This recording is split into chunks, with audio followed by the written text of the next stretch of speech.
I'm Mara Vale. I'm 34 years old, and 3 weeks ago my father called me a loser in front of 46 people at his Father's Day celebration. He didn't say it quietly. He didn't wait until we were alone. He stood at the end of a long mahogany table, lifted his crystal glass of expensive Bordeaux, and announced to every relative, business associate, and fortune photographer in the room, "I'm proud of all my children, except the loser sitting at this table." People laughed. My older brother applauded. My stepmother smiled as if she'd been waiting years to hear those words. But I didn't cry. I stood up, walked to my father, and placed a plain white envelope on his plate. "For you, Dad.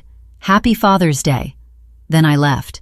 When he opened that envelope, his scream carried through the entire house. Before I tell you what was inside, take a second to like and subscribe, but only if this story connects with you. And tell me in the comments where you're watching from and what time it is there. Now let me take you back 2 months earlier, to the day my Aunt June handed me a wooden box my mother had hidden for 28 years. The Vale estate stood on 15 acres in Darien, Connecticut. It was a 3-story Georgian mansion with wrought iron gates and rows of tall cedar trees lining the driveway. Fortune had featured the property twice, and Elle Decor once described it as quiet luxury. I called it a prison with excellent landscaping. My father, Graham Vale, liked to tell people he had built his real estate company from nothing. He repeated that story at charity dinners, award ceremonies, and business conferences. The truth was more complicated. Much of what he built depended on land and connections that came from my mother's family, facts he preferred everyone to forget. But I'll come back to that. As a child, I learned exactly where I belonged in the Vale family. At the top was my older brother Adrian, who was 38. He had been prepared from birth to inherit the company. He drove a silver Jaguar, had never worn the same tie twice, and was treated as my father's reflection and successor. Then there was Tessa, my 29-year-old half-sister, Vivian's daughter. Vivian was my stepmother and the marketing chief at Vale Properties, a position Tessa eventually received without having to prove much of anything. Tessa photographed her Prada bags and called it building a personal brand. And then there was me, the public school teacher who drove an 11-year-old Subaru and bought dresses at Marshall's. I had chosen to work with children instead of chasing money, which, in the Vale family, meant I had failed at life. Whenever I visited the estate, I parked around the corner behind the gardener's shed. Nobody had officially told me to do that. I simply remembered the one time I used the circular driveway. Adrian laughed so hard when he saw my car that he nearly choked on his espresso. "Did you come here in that?" he asked. "Or is it a rental? Please tell me it's a rental." "It isn't a rental," I told him. "It's the only car I own outright, and I'm proud of it." But pride didn't count in that house unless it came with an impressive price tag. 3 weeks before Father's Day, Vivian invited me to the celebration through a video call. She appeared on my laptop in a cream Dior jacket, wearing the Bulgari bracelet Graham had given her on their anniversary. Her smile was polished and practiced. It made me feel less like family and more like someone being screened for a job. "Mara, darling," she said, "I hope I'm not interrupting your work." The pause before the word work was intentional. Vivian always made sure I noticed it. "Not at all. What do you need?" "As you know, your father is being honored as Developer of the Year by the Connecticut Business Council. We're having a celebration at the estate. Nothing too large, just family and a few important guests." She let the phrase, "nothing too large," hang there. "Of course, you need to attend," she added. "Not want, need." Then she adjusted her hair and continued. "A fortune photographer will be there. It's important that we present a united family image." There it was. They weren't inviting me because they missed me. They needed an empty chair filled so no one would wonder where the failed daughter was. Mara Vale, absent from her father's celebration, would have been an embarrassing headline. Mara Vale standing silently in the background while her father accepted another award was useful. "Of course," I said. "I'll be there." "Wonderful." Her smile grew wider, but her eyes remained cold. "And please make an effort with your clothing. Your father's reputation is involved." The call ended before I could answer. I sat there looking at my phone, thinking about all the other times Vivian had told me to dress correctly, speak correctly, and behave correctly. She wasn't inviting me to celebrate, she was calling me in to perform. I should explain why I kept returning to that family. When I was 11, I won first place in my school's writing competition. The subject was My Hero, and I wrote about my mother. I wrote about the way she read to me every night, how she smelled like jasmine and old books, and how she used to tell me that I was the greatest gift of her life. My mother had been gone for 6 years by then, but writing about her made me feel close to her again. I ran home holding my certificate as if it were a trophy. My father was in his study reviewing contracts. I pushed through the door, breathless. "Dad, I won! First place in the whole school!" He didn't look away from his screen. "Writing?" he asked. "How much money does writing make, Mara?" The certificate drooped in my hands. "I don't know. I just thought—" "Adrian," he called toward the hall. "Tell your sister what happened at your match today." Adrian appeared in the doorway. He was 14 and already wore the smug expression he would perfect as an adult. "I scored twice," he said. "That's the kind of achievement that matters," my father told me. "Competition, teamwork, winning." Adrian leaned against the doorframe. "Maybe stay on the sidelines, little sis." That night, I tore the certificate into pieces and cried myself to sleep. But I remember who came to find me afterward. My paternal grandmother, Evelyn, was the only gentle person in that cold house. She wrapped her arms around me and whispered something I didn't understand at the time. "You look so much like your mother, sweetheart. So much like Clara." She said it like she was protecting a secret. I understand now why those words sounded so serious. If the Vale estate was a prison, my Aunt June's farmhouse in New Hampshire was the opposite. June Harper was my mother's younger sister, and the only living connection I had to Clara Rowan, the woman who gave birth to me and died when I was 6. While the Vales lived among marble floors and dark wood, June lived in a small farmhouse surrounded by birch trees and towers of used books. She had worked as a librarian for more than 2 decades. Her idea of luxury was a reading lamp that didn't flicker. I loved her more fiercely than I knew how to explain. Every birthday, June sent me a handwritten card. Never a text or an email. A real card, usually decorated with pressed flowers from her garden. "Happy birthday to my favorite niece," she would write. "Your mother would be proud of the woman you're becoming." She was the only person who said my mother's name without lowering her voice. We spoke every few weeks. I complained about school administrators, and June suggested strange novels I'd never heard of. Talking to her was easy. There were no traps in our conversations, no hidden insults waiting inside an ordinary question. Still, she always seemed to hold something back. Whenever I mentioned Graham, she became careful. If I asked about my mother's past, she redirected the conversation. "One day, when you're ready, I have something Clara wanted you to see," she told me once. "Ready for what?" "You'll know." I never pushed her. June wasn't the kind of person who kept secrets without a reason, and part of me was afraid of what the truth might be. That fear was about to become irrelevant. 2 months before Father's Day, I drove to New Hampshire during spring break, and June decided I was ready. But before I tell you what she gave me, you need to understand what those Friday dinners were like. Every week, the Vale family gathered around a long oak dining table, imported from an old European manor. There were crystal glasses, candlelight, and bottles of wine that cost more than I spent on groceries in a month. It should have felt elegant.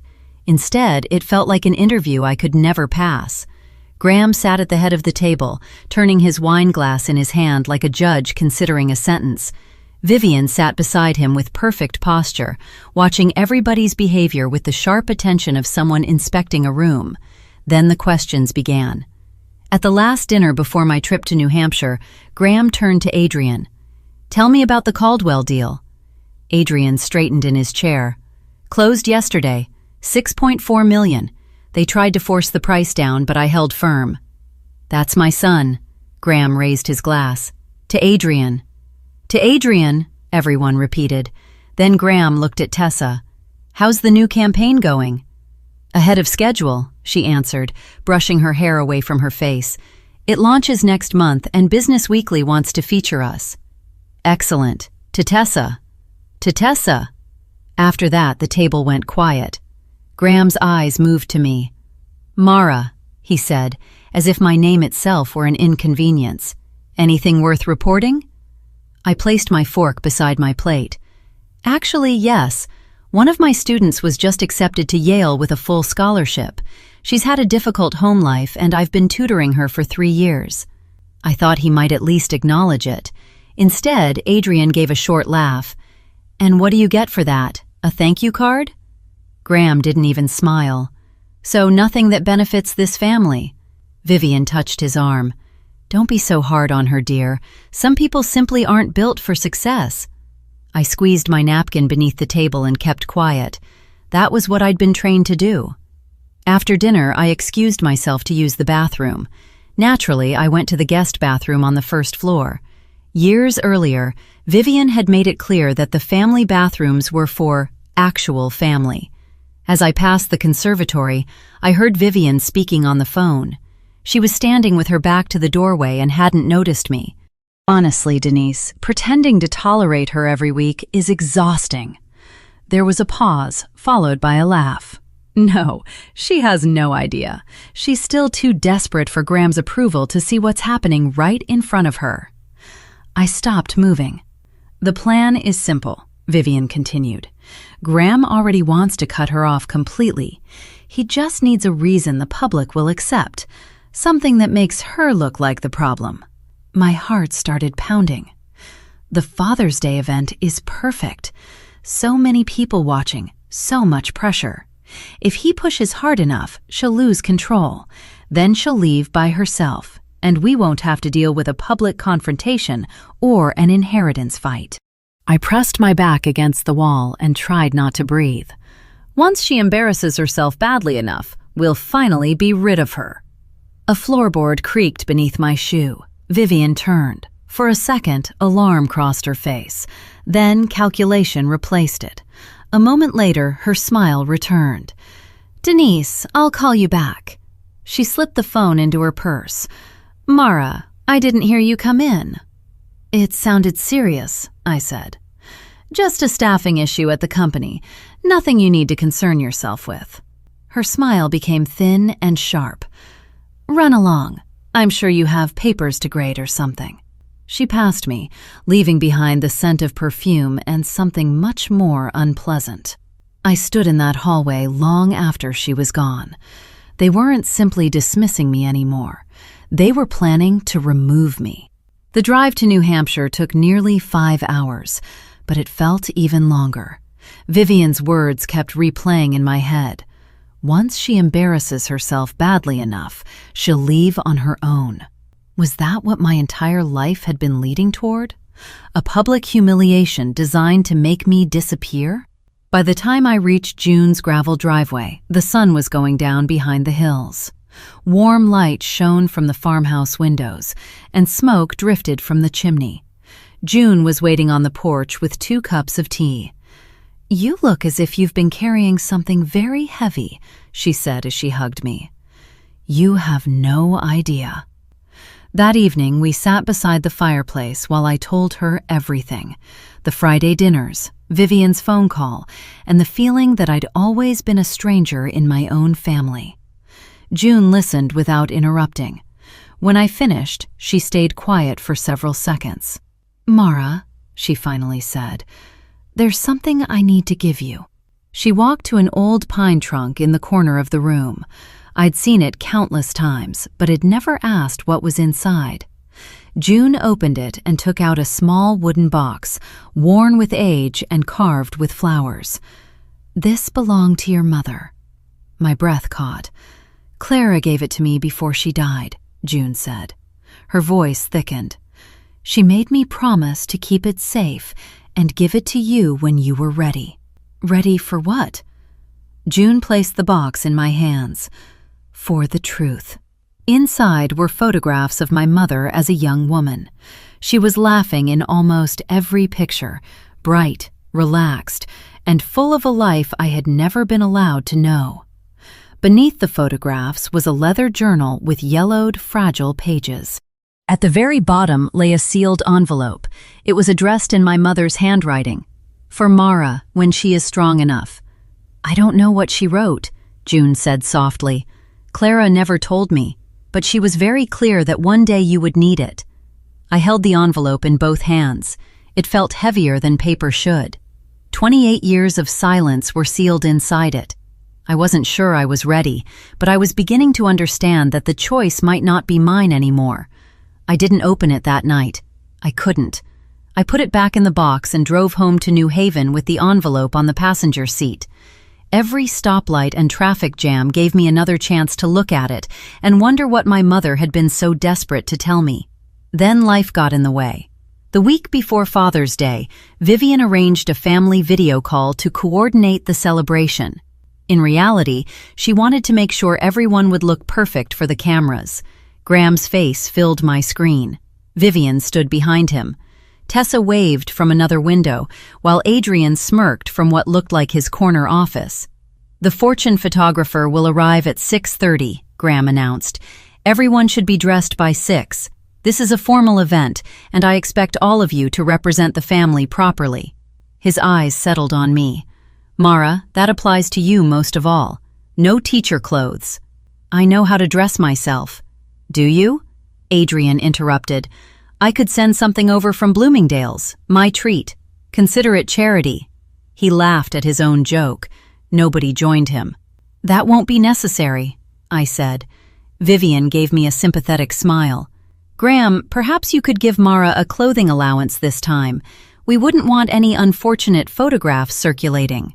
"I'll choose my own clothes," I said before my father could answer. Graham released one of his heavy, disappointed sighs. "You've always been stubborn, just like your mother." He had said that to me many times. I had always assumed it was another insult, a way of calling me difficult, emotional, and impractical.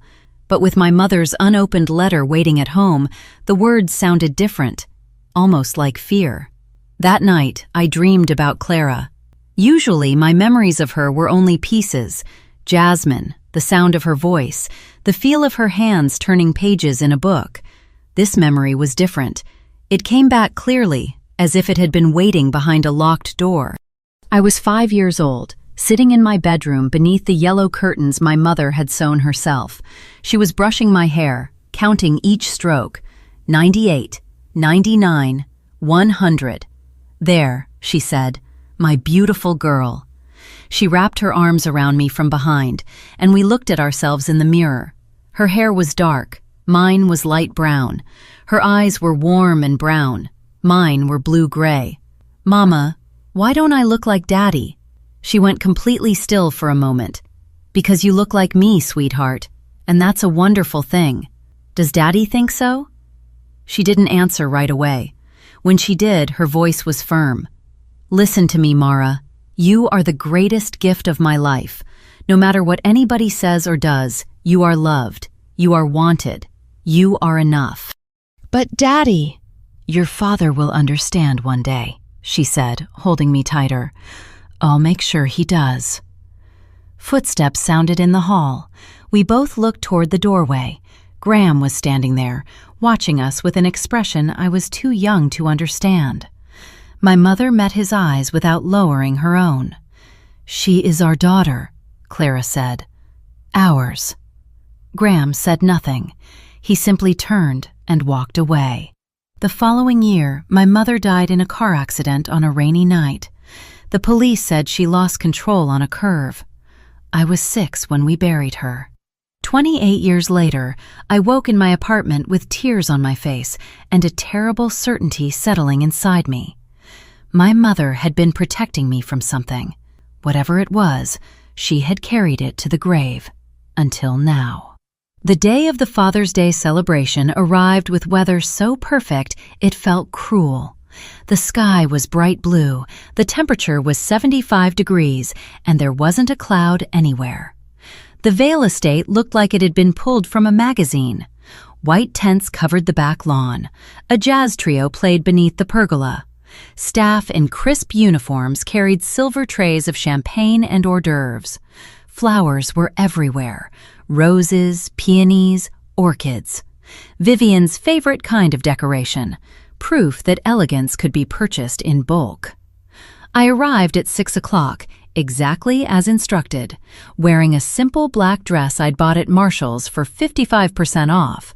It wasn't designer, it wasn't unusual, but it fit, and it belonged to me.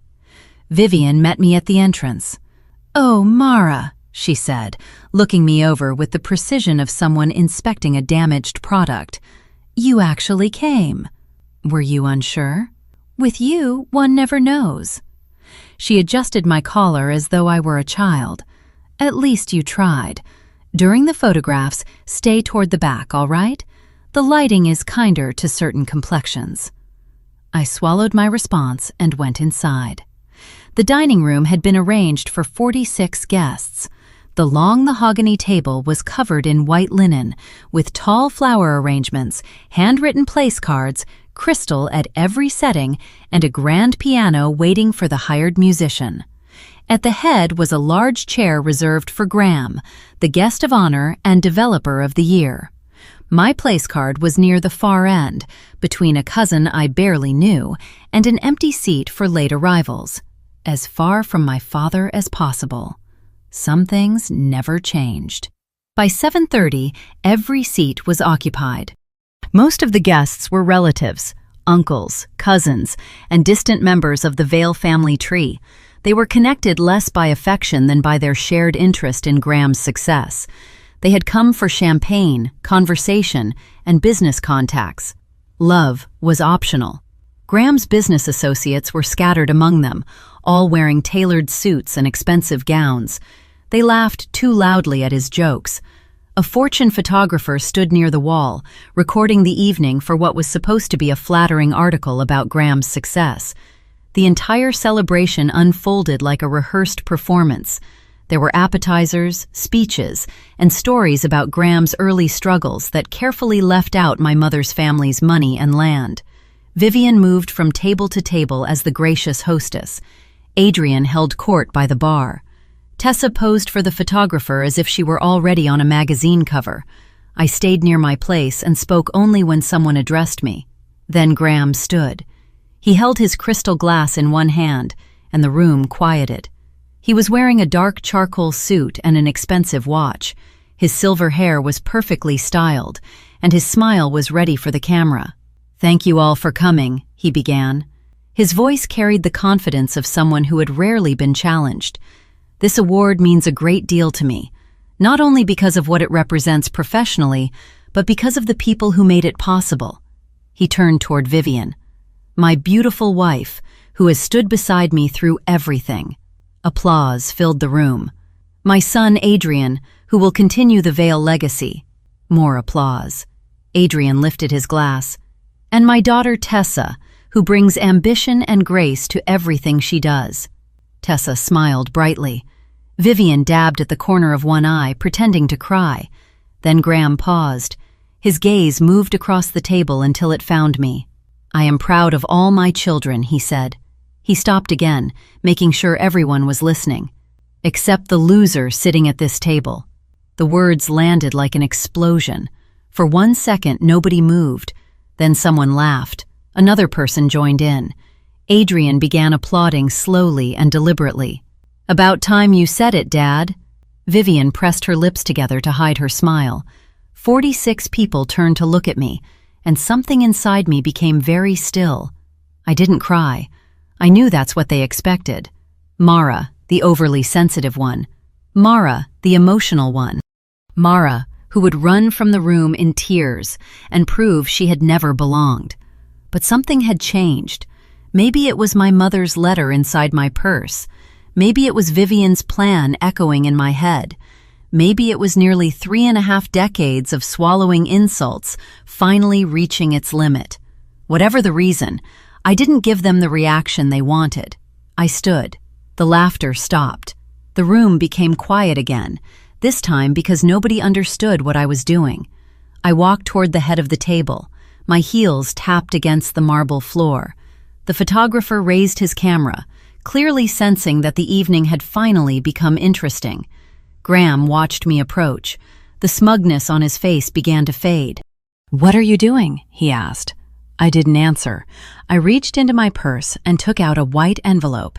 It was plain and ordinary, but it held everything I had learned over the previous 2 months. I placed it on his plate beside his untouched dessert. "For you, Dad." My voice was calm. "Happy Father's Day." Graham stared at the envelope. "What is this? Another sentimental card?" "Open it." Vivian leaned toward him. "Graham, don't encourage this little performance." "Open it," I repeated. Our eyes met. For the first time in my life, I didn't look away first. Something moved across his face, uncertainty and perhaps fear. But I didn't stay to see what happened next. I turned and walked toward the door. The guests parted in silence. "Mara," Graham called, his voice cracking. "Get back here. You don't walk away from me." I stopped at the doorway but didn't turn around. I just did. Then I left. Now let me take you back to what happened before that night. About 3 weeks before I walked out of the dining room, after the video call where Graham warned me not to look like a teacher, I finally opened the envelope my mother had left. I sat on my apartment floor with the wooden box beside me. June's words repeated in my mind. "For the truth." My hands shook as I broke the seal. Inside were 3 things: 2 official documents and a letter in my mother's handwriting. I read the letter first. "My dearest Mara, if you're reading this, I am no longer there to protect you. I'm sorry. There is something I should have told you while I was alive, but I was afraid of losing you and afraid of what Graham might do. The truth is that Graham Vale is not your biological father. Before I met him, I loved someone else. His name was Thomas Reed. He was gentle and kind, and he loved me completely. We were supposed to marry, but Thomas died in an accident 2 months before our wedding. Soon afterward, I discovered I was pregnant with you. My family was devastated. They believed a child born outside marriage would destroy our reputation. At the same time, Graham wanted access to our family's land for his real estate plans. When he proposed, my parents saw an arrangement that solved both problems. Graham agreed to marry me and legally adopt you in exchange for the property rights. It was a business deal disguised as a marriage. He promised to raise you as his own. He lied. I spent every day watching him resent you simply because you existed. I tried to stop him, Mara. I truly tried, but he was powerful and I was afraid. I am enclosing your adoption certificate. Keep it safe. One day you may need it. Please remember this. You were created from love, real love. Thomas would have adored you, and I love you more than my own life. You are not a mistake. You are my miracle. Forever yours, Mama. I sat on the floor for more than an hour with the letter pressed against my chest. The tears that came weren't only tears of grief, they were tears of release. For 34 years, I had tried to earn love from a man who had never intended to give it. Now I understood why. The letter was powerful, but legal proof was different. The next morning, I called Noah Ellis, the closest friend I had at school. We'd known each other for 4 years. He was the kind of person who brought coffee when I was still grading papers late at night, listened without judging, and had never once made me feel like a failure. I need your help, I told him, and I need you to keep this private. Anything, he said. I explained everything, my mother's letter, the adoption certificate, and the unexplained coldness I'd endured from Graham my entire life. Noah didn't hesitate. What do you need? A DNA test. I need confirmation. Getting a sample from Graham was easier than I expected. At one of the Friday dinners, he left his jacket over the back of a chair. Before I went home, I pulled several hairs from the collar, roots still attached. Legally, it was questionable. Ethically, I was beyond caring.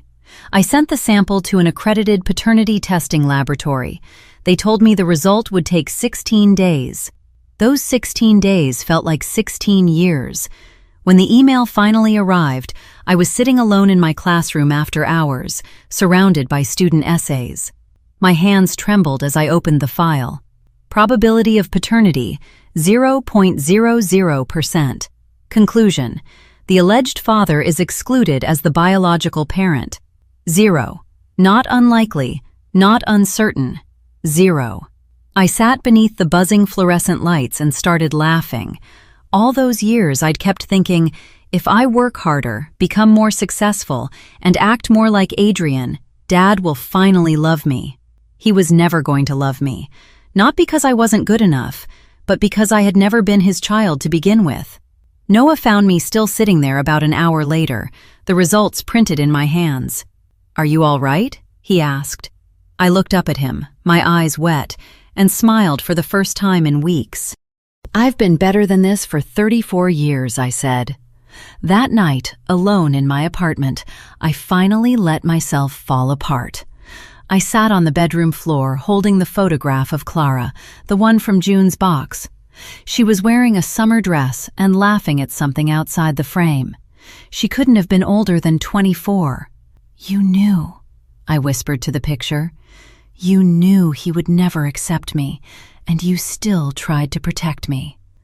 For the first time, I understood the sadness I'd always sensed beneath her smiles, the way she held me too tightly, the almost desperate way she told me I was loved.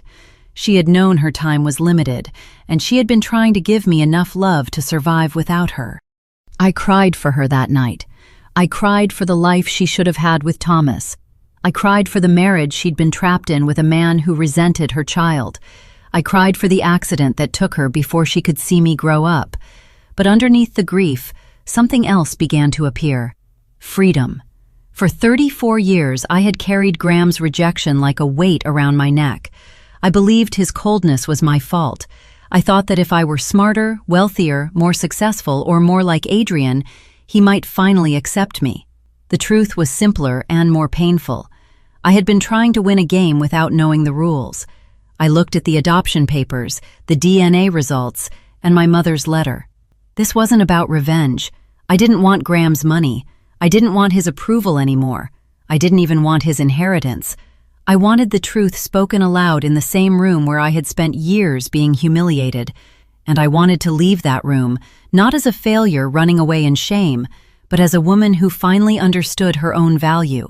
"I don't owe them anything," I said to the empty apartment. For the first time, I believed it.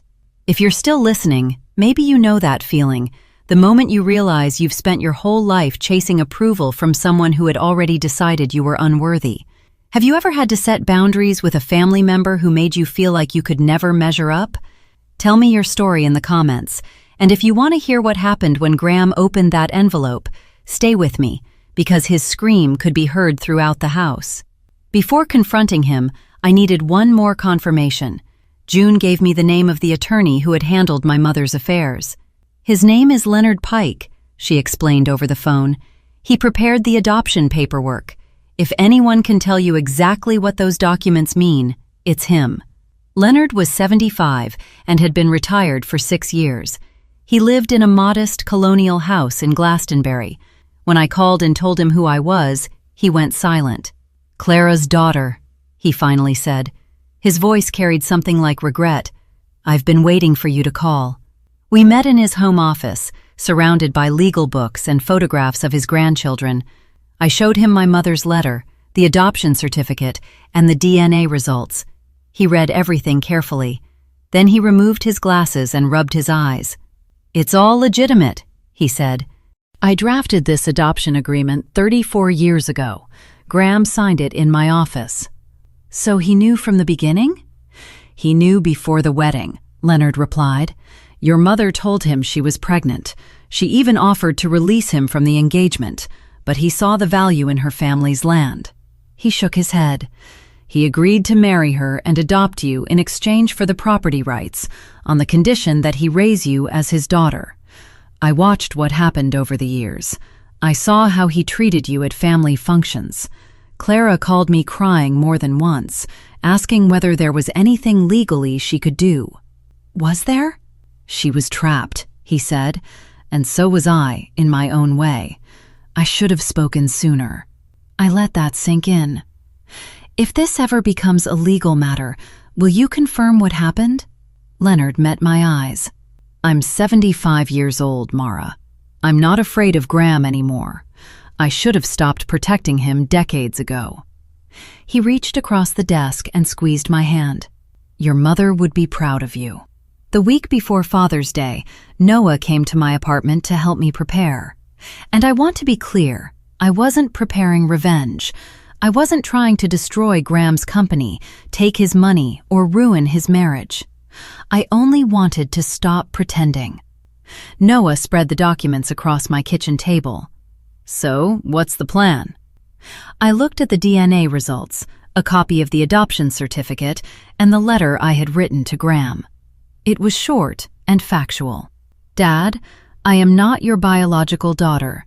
You have known that since before I was born. Mom's letter explains the arrangement, and the DNA test confirms it. Thank you for providing a home during my childhood, but I do not owe you gratitude for treating me as a burden I never asked to be. I am not seeking your money or your inheritance. I release any claim to the Vale estate. I only wanted you to know that I know the truth and that I am finished pretending. Mara. Noah read it twice. That's all? No, you're a monster or go to hell? That isn't who I want to be. I took the letter back and folded it carefully. He spent my whole life trying to make me feel small. If I become cruel just to hurt him, then he still controls me. But if I leave with my dignity and the truth, he can't take that away. Noah was quiet for a moment. Then he gave me a sad, gentle smile. You know they may never forgive you for this. They never forgave me for being born. I put the documents inside a white envelope and wrote on the front, "For Dad." There was no return address, no invitation to reconcile, just the truth, finally placed where he would have to see it. The night before the party, I couldn't sleep. I lay in bed staring at the ceiling and imagined every possible reaction. Graham might open the envelope alone. He might open it in front of everyone. He might refuse to read it and throw it away. Eventually, I came back to the same thought. His response no longer belonged to me. I got up and went to my dresser. Beside my mother's photograph was a small vase of jasmine. I had started buying it every week because the scent reminded me of her. "Hey, Mama," I whispered. "Tomorrow is the day." The room was silent, but I could almost hear the way she used to speak to me at bedtime. "You are enough, sweetheart, exactly as you are." I thought about everything she had sacrificed, marrying a man she didn't love to protect her child, living through years of a cold marriage, watching Graham direct his anger toward an innocent girl, and dying before she could see me become an adult. She deserved better than Graham Vale. So did I. I picked up the envelope from my nightstand. "If he's cruel tomorrow, it won't destroy me," I said aloud. "I know the truth now. I know who I am, and that has nothing to do with him." The jasmine moved gently in the breeze from the open window. I put the envelope in my purse, went back to bed, and slept more deeply than I had in weeks. When I woke, I felt something I hadn't felt in years. I was ready. Not ready for a fight, not ready for revenge, ready to be free. Now let's return to the dining room, right after I walked out. Graham sat frozen at the head of the table. The white envelope remained on his plate like a challenge. "What was that supposed to mean?" Adrian asked, laughing nervously. "Classic Mara, always dramatic." Graham didn't laugh. Slowly, he reached for the envelope. Vivian leaned over his shoulder, her curiosity overpowering her usual control. "It's probably nothing," she said, "a passive-aggressive thank you note." Graham tore it open. The first page was the DNA report. According to a cousin seated nearby, the color drained from his face within seconds. "Graham?" Vivian's voice sharpened. "What is it?" He didn't answer. His hands shook as he pulled out the second document, the adoption certificate bearing his signature from 34 years earlier. Then he found my letter. He read it without speaking. His jaw tightened with every line. And then Graham Vale, the untouchable patriarch, the self-made billionaire, the man who had never shown weakness in public, let out a scream. "No! No, no, no!" He threw his glass against the table. It shattered and red wine spread over the white cloth. "What is happening?" Vivian demanded. She snatched the papers from his hands and scanned them. "DNA results," she said loudly. "Probability of paternity, 0%. What is this?" The nearest guests heard every word. In a room full of people who loved gossip, that was enough. The whispers began immediately. "DNA test? 0%? Mara isn't his biological daughter?" Graham clutched the edge of the table.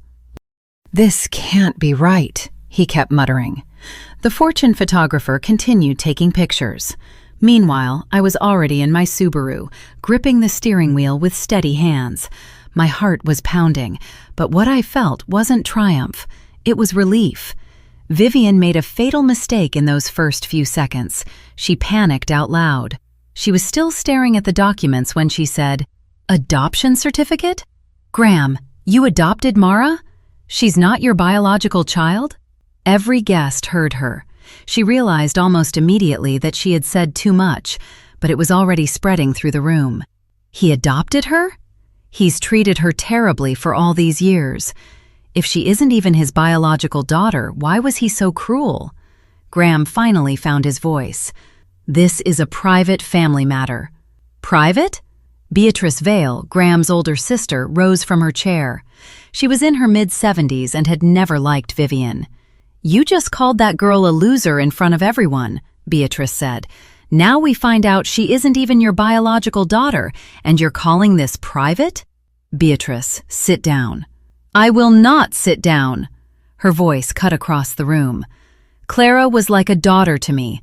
I saw how you treated her child after Clara died. We all saw it. We just didn't have proof that it was intentional." The room erupted. Cousins began whispering angrily. Business associates exchanged uncomfortable looks. The photographer from Fortune, I later learned, was sending frantic messages to his editor. One of Graham's partners, Michael Alvarez, stood. "I think I should leave." "Michael, don't be ridiculous." "I came here to celebrate your award," Michael said. He gestured toward the chaos. "I didn't come to witness this. Whatever happens next, my office will contact yours on Monday." He walked out. Two other associates followed him. Adrian stood and tried to regain control. "Everyone, please. My father is upset. We should all take a breath." "Not now," Vivian snapped. But Adrian kept talking. Vivian kept arguing, and Graham kept gripping the adoption papers as though they might catch fire. The truth continued moving through the room, and nobody could stop it. I learned what happened next from Beatrice. The dining room descended into a kind of controlled chaos, the sort wealthy people create when they're furious but still trying not to raise their voices. Beatrice stood in the center of the room and demanded everyone's attention. "Let me see if I understand this," she said. "Graham, you married Clara knowing she was carrying another man's child. You adopted Mara legally, then spent nearly 3 decades punishing her for something she had no control over." "You don't know what you're talking about," Graham said. "I know exactly what I'm talking about."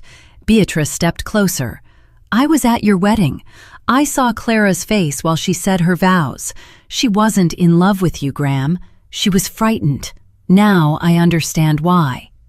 A cousin named Colin spoke up. He had always treated Graham as if he were incapable of doing wrong. "Is it true? You knew from the beginning?" "This is none of your business." "It became our business when you made that announcement," Colin replied. "We all laughed with you. We laughed at a woman who had done nothing to deserve it." The mood in the room changed. These weren't strangers accusing Graham. They were relatives who had watched his cruelty for years and explained it away. They were people realizing that their silence had made them part of it. "You made all of us participate in your vendetta," Beatrice continued. every joke at Mara's expense, every dismissive comment. You taught us to look down on her, and we did because we trusted you." Graham's face shifted from pale to dark red. "I gave that girl everything. Everything except basic human decency." The silence that followed was enormous. Across town, I was pulling into my apartment parking lot and finally breathing normally again. According to Beatrice, the next person to break was Adrian. He had been pacing behind his father, trying to contain the situation. Then the full meaning of the adoption certificate reached him. He stopped and stared at the paper in Graham's hand. "Wait," he said. His voice sounded hollow. "Wait." Graham reached toward him. "You knew," Adrian said. "Son, my entire life you told me Mara was a disappointment. You said she wasn't living up to the Vale name and that I had to work harder because she was dragging us down." "Adrian, she was never a Vale," he said, his voice breaking. "She was a child you agreed to raise for access to land, and you made me hate her for it." "I didn't make you do anything." Adrian's composure finally collapsed. "Every time I mocked her, you laughed. Every time I left her out, you approved. I thought I was being a good son, but I was just—" He stopped and swallowed. "I was just your weapon." Tessa had begun crying. Mascara ran down her carefully made-up face. "Mom," she said, turning to Vivian, "did you know?" Vivian's silence answered her. "You told me Mara was jealous of us," Tessa continued. "You said she hated me because I had everything she wanted, but she never wanted your bags or your position." Her voice broke. "She only wanted to belong." "Tessa, darling, it's more complicated." "No, it isn't." Tessa pulled away when Vivian reached for her. "It really isn't complicated at all. You are horrible people, and you taught me to become horrible too." She grabbed her purse and moved toward the door. "Where are you going?" Vivian called. "To find my sister." The door slammed behind her. The room went so quiet that people could hear ice melting in the abandoned champagne glasses. But Beatrice wasn't finished. I later learned she had been waiting for this confrontation for years, not because she wanted revenge, but because she had carried guilt for standing by while Graham slowly crushed the life out of Clara. "Since we're telling the truth tonight," Beatrice said, "there's one more thing everyone needs to know." Graham's head jerked up. "Beatrice, don't." Clara did not die in an ordinary accident. The room fell silent. "She lost control of her car on a rainy night," Beatrice continued. "That part is true. But do you know why she was driving at midnight during a storm?" Graham said nothing. "Because you told her you were sending Mara away to boarding school. You said you couldn't stand looking at another man's child anymore." Several guests gasped. Clara was driving to her sister June's house. She was going to beg June to take Mara. After years of threats and manipulation, she had finally decided to leave you. "You don't know that," Graham said. "I know because she called me that night." Beatrice's voice began to tremble. She was crying so hard I could barely understand her. She said, "Beatrice, he's going to take my baby away. I can't let him. I'd rather die than let him hurt her anymore." Nobody moved. Then her car went off the road. Beatrice wiped her eyes. "She didn't lose control, Graham. She lost hope." Graham looked as if someone had struck him. "Clara spent nearly 9 years in a loveless marriage protecting a daughter you never wanted. She was 30 when she died, and the last words she said to anyone were about keeping Mara safe." "That's not fair," Graham whispered. "Fair?" Beatrice's voice rose for the first time. "You want to talk about fair? That little girl grew up without her mother in a house full of people who resented her existence. You don't get to talk about fairness." Graham opened his mouth, but no sound came out. For the first time anyone could remember, Graham Vale had nothing to say. The aftermath was unlike anything the family had ever seen. Adrian, who had spent his whole life shaping himself into a smaller version of Graham, sank into a chair with his head in his hands. "I called her a charity case," he said, barely above a whisper.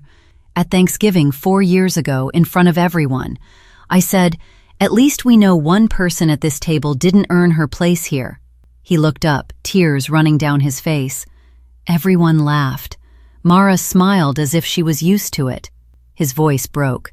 She was used to it because I did it constantly.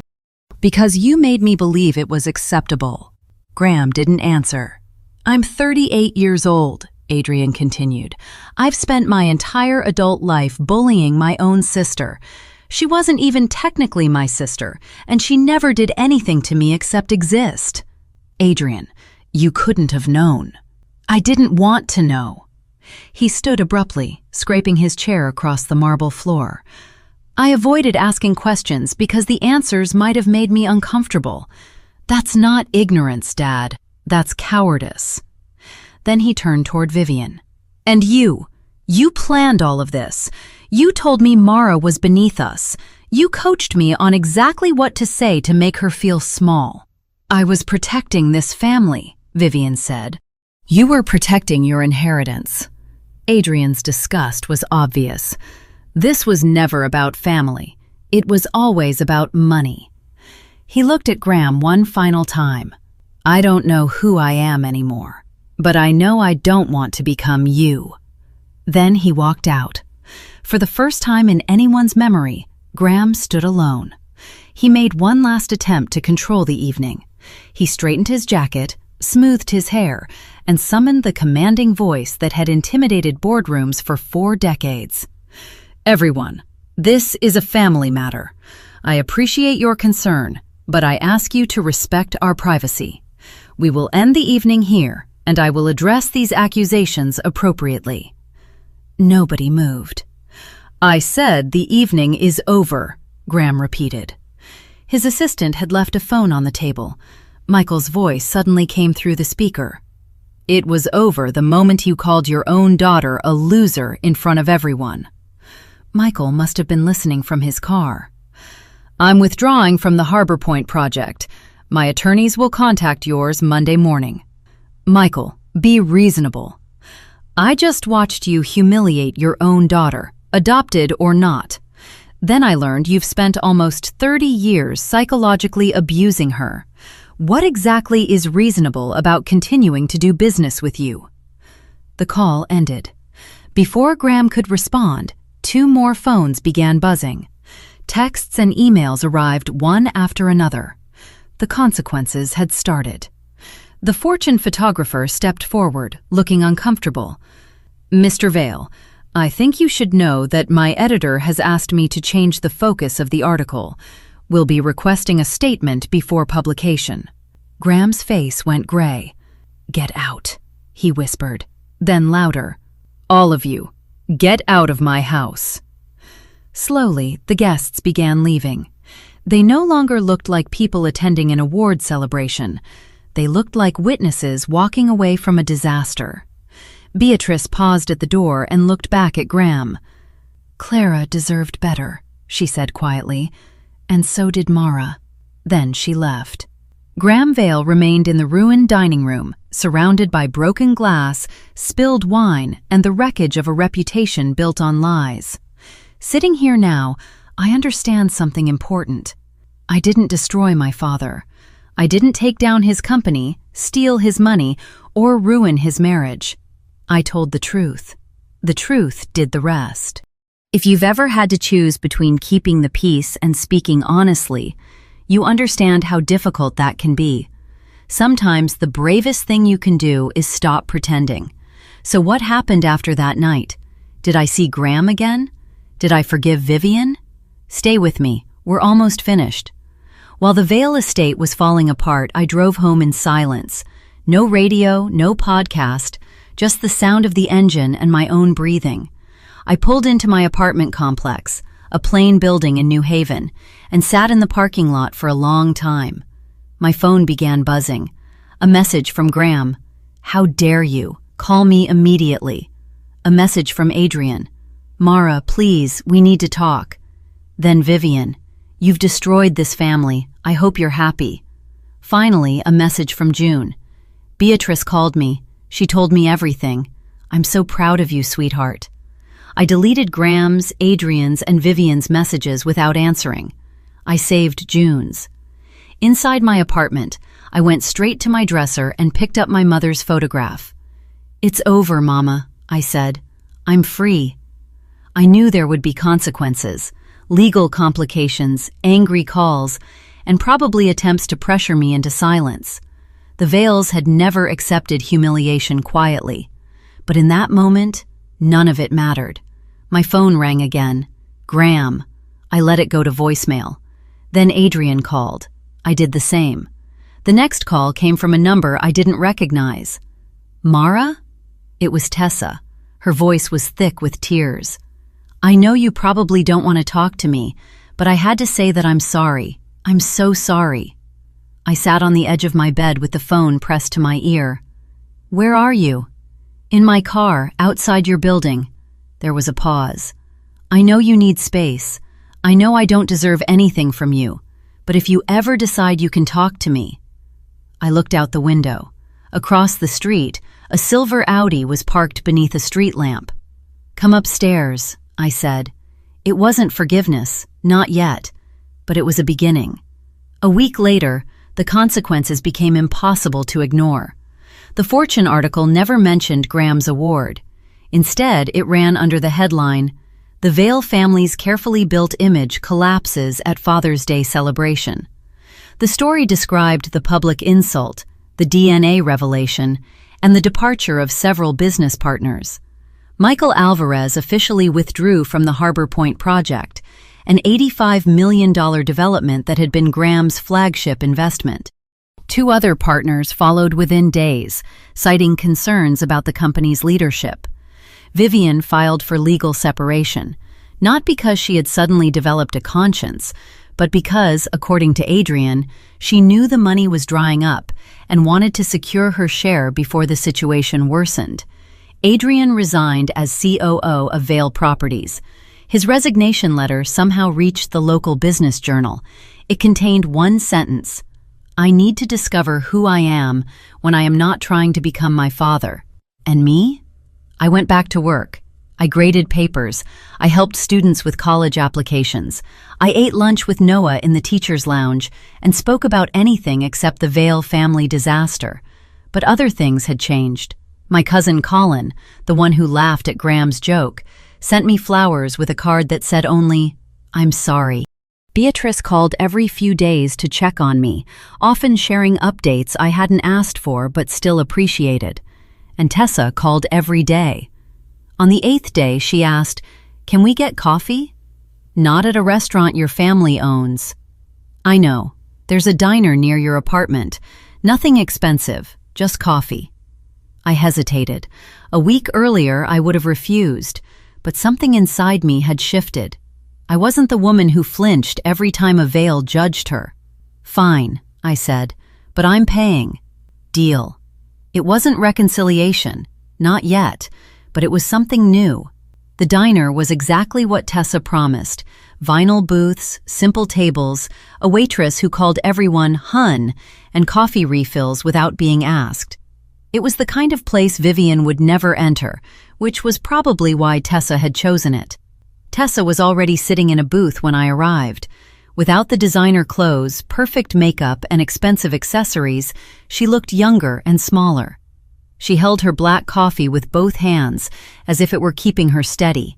"Hey," I said, sliding into the seat across from her. "Hey." She couldn't look at me. "Thanks for coming." For a while, neither of us spoke.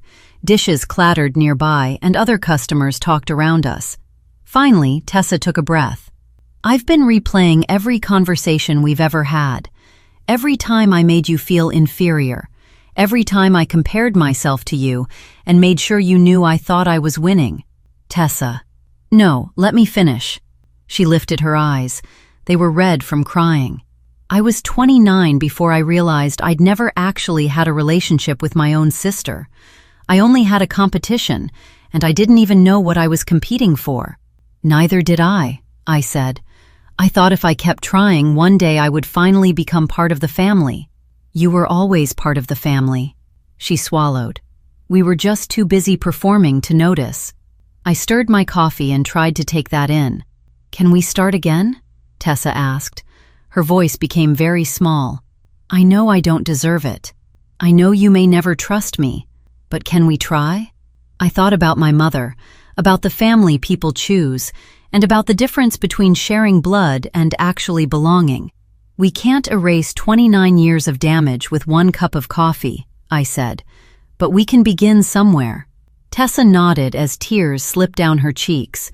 I reached across the table and held her hand. It wasn't forgiveness.